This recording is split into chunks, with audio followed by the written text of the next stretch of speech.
और ये किस किस्म के इल्जामात लगा रहे हैं? पहले मेरा ख्याल है हमारे पास अगरचे कैबिनेट की बड़ी अहम स्टोरीज हैं, बड़े इनसाइड हैं, अच्छी खासी डिटेल्स हैं, लेकिन मेरा ख्याल है कि एक उनका साठ मौजूद है हमारे पास जो मौलाना फजल रहमान साहब ने गुफ्तगू की है और शबर जैदी साहब के हवाले से जो उन्होंने कहा है। अब ये नहीं पता उन्होंने कहाँ से कोट किया है, शबर जैदी साहब ने कब बात की है, ये कहाँ पे की है, लेकिन ये हम ये कोशिश करेंगे कि शबर जैदी साहब को भी हम फोन पे ले लें, उनसे बात करते हैं अभी। लेकिन पहले मेरा ख्याल है मौलाना साहब ने जो कुछ कहा है ना, जरा वो सुना दें, फिर शबर जैदी साहब भी हमारे साथ हैं, फिर उनसे बात करते हैं। Sir thank you very much, आपने हमें ज्वाइन किया हमारी उस पर रिक्वेस्ट पे, बड़े मुख्तसर ये उस पर टाइम पे।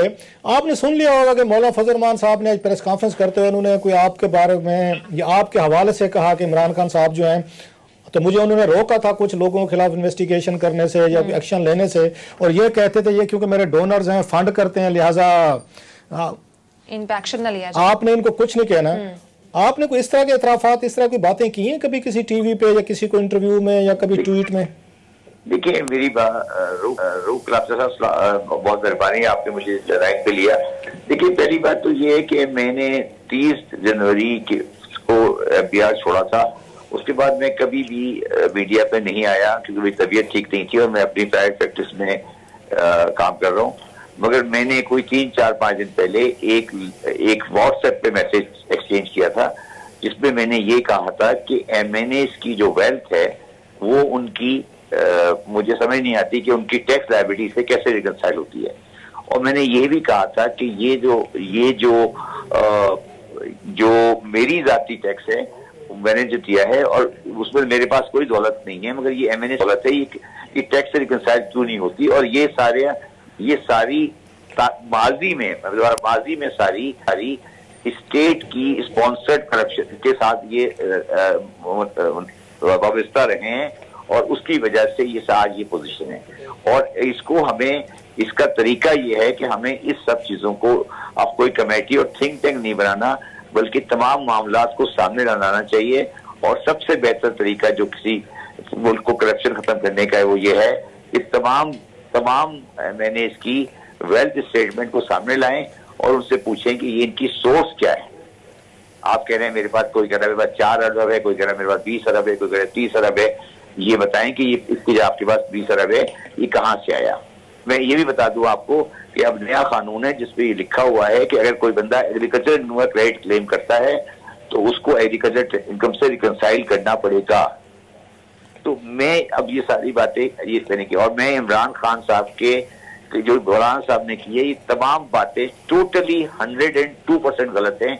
और मुझे बड़ा अफसोस है कि इमरान के इतने बड़े मजमे में इतने अहम बात में मुझे कोट किया गया बगैर मुझे पूछे हुए। मुझे बता यहाँ मैंने कभी कोई बात की है ना ये बात कभी इमरान खान ने मुझे कहा, बल्कि मैं आपको ये बताना चाहता हूँ कि मेरे 5.5 महीने के दौर में इमरान खान ने मुझे कभी किसी किस्म की चीज से नहीं रोका।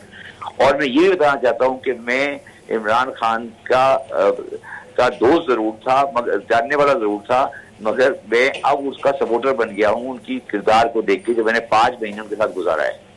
और मैं ये समझता हूँ कि शायद किसी भी प्राइम मिनिस्टर ने कभी भी किसी एफबीआई चेयरमैन को इतना स्पेस कभी नहीं दिया होगा। कभी इमरान खान साहब ने मुझे कोई किसी किस्म का किसी केस में कभी रेफर नहीं किया। आप ये कह रहे हैं, आप जैसा आपने बड़े अच्छे तरीके से आप ये कह रहे हैं आपका ये व्हाट्सएप मैसेज है जो आप ये बता रहे हैं कि आपने कुछ दोस्तों को व्हाट्सएप आपने मैसेज किया, वो फर्दर फॉरवर्ड हुआ, तो उसकी बुनियाद पे सारे आज उन्होंने प्रेस कॉन्फ्रेंस की जिसमें ये पॉइंट्स आपने उठाया कि अरबपति एमएनएस जो हैं या वजीर भी साहब जरा उसमें आते हैं, इनके सोर्स ऑफ इनकम क्या है, पैसा क्या आते हैं, तो आप ये कह रहे हैं व्हाट्सएप की वजह से हुआ सारा कुछ? ये व्हाट्सएप मैसेज किसकी वजह से जी? हाँ व्हाट्सएप नहीं, मैंने व्हाट्सएप किया है, मैं तो कह रहा हूँ मैंने व्हाट्सएप किया। मैं चाहता हूँ कि व्हाट्सएप पूरे पाकिस्तान पढ़े। मैंने उसमें ये लिखा है कि मेरे आबा अजदाद पाकिस्तान हिंदुस्तान में बहुत सेटल्ड लोग थे, हम पाकिस्तान आए थे मगर हमने आके यहाँ इज्जत से जिंदगी गुजारी। मगर जब हमने 95 से लेकर 2020 तक इस मुल्क में काम किया, हमने टैक्स दिए, मगर अब हम देखते हैं कि हम तो गरीब हैं, हमारे पास तो कुछ भी नहीं है। और मैं अब ये नहीं चाहता कि हमारी नई आने वाली नस्लें इन्हीं के साथ गुजारें। और मैंने उस पर यह भी लिखा कि अगर ये इस तरह के कानून साज आते रहे जिनकी वेल्थ रिकंसाइल नहीं होगी तो ये मुल्क कभी तरक्की नहीं कर सकता। ये मैंने जो 4 FIR इसको मौलाना साहब कह रहे हैं, ये मौलाना साहब ये FIR इमरान खान के खिलाफ नहीं है, ये मौलाना साहब के और उनके PDM के साथियों के खिलाफ है। अच्छा, मतलब आप ये कह रहे हैं कि ये सारी जितनी आपने चीजें गिनवाई हैं कि अरबपति लोग हैं, पार्लियामेंट में बैठे हैं और इनकी वेल्थ स्टेटमेंट जो है इनकी वहां पे आकर रिकंसाइल नहीं हो सकती, इतना पैसा कहां से आया, सोर्सेज इनके सोर्सेज का नहीं पता। आप ये कह रहे हैं कि इसमें पीपल्स पार्टी शामिल है, इसमें ये नवाज लीग शामिल है, इसमें PDM के ये मौलाना साहब शामिल हैं, बलोच नेशनलिस्ट पख्तून ये सारे शामिल हैं और साथ में इमरान खान साहब की पार्टी के लोग भी शामिल हैं। देखिए मेरा सवाल ये नहीं है, मेरा सवाल ये है सर कि मैं ये कह रहा हूँ कि मैं ये मैसेज मैंने कब दिया था? ये मैसेज मैंने दिया था जब मैंने परसों 4-5 दिन पहले एक अखबार में एक खबर छपी थी regarding the wealth statement of MNAs, billionaire MNAs की। आपने भी पढ़ी होगी। बिल्कुल। उसके जवाब में हमारा एक इंटरनल ग्रुप है दोस्तों का, उसने मैंने जवाब दिया था कि मैं तो ये समझ नहीं पाया कि इनके पास दौलत कहाँ से आई है। मैं तो 40 साल तक हाईएस्ट टैक्स पे रहा हूँ अपनी प्रोफेशन में, तो मेरे पास ये दौलत क्यों नहीं है? जबकि मेरा बाप भी एक बहुत पढ़ा लिखा आदमी था, मेरे दादा भी बहुत बड़े आदमी थे, तो मैं क्यों इतना गरीब हो गया? तो इनके पास कहां से दौलत है? ये आप तो वहां पे FBR में रहे हैं, इतने बड़े चार्टर्ड अकाउंटेंट, इतनी बड़ी कंपनी को हेड करते हैं, पाकिस्तान की एक बहुत बड़ी लीडिंग और एक उस रिप्यूटेबल कंपनी है। तो ये बताएं कि इनके पास इतना पैसा कहां से आया कि आप कह रहे हैं कि मैंने इतनी 40 साल मेहनत की, सब कुछ किया, आपके पास नहीं है, इन लोगों के पास पैसे, आप तो वहां पे बैठे हुए थे FBR में, आपको तो पता होगा कहां से पैसा आ रहा है। हाँ, मैं बताता हूँ कहाँ से आया, बता देता हूँ। देखिए जी, हमारे यहाँ एग्रीकल्चर इनकम पे टैक्स के मसले को खराब किया गया है। हमारा आम किसान बहुत गरीब है और हमारी एग्रीकल्चर में प्रॉफिटेबिलिटी बहुत कम है, मगर ये एक ब्लैक मनी को व्हाइट मनी करने का बड़ा अच्छा तरीका है। आप ये कह दें कि एग्रीकल्चर इनकम है और इसको आप व्हाइट कर लें। आप मेरी बात समझें।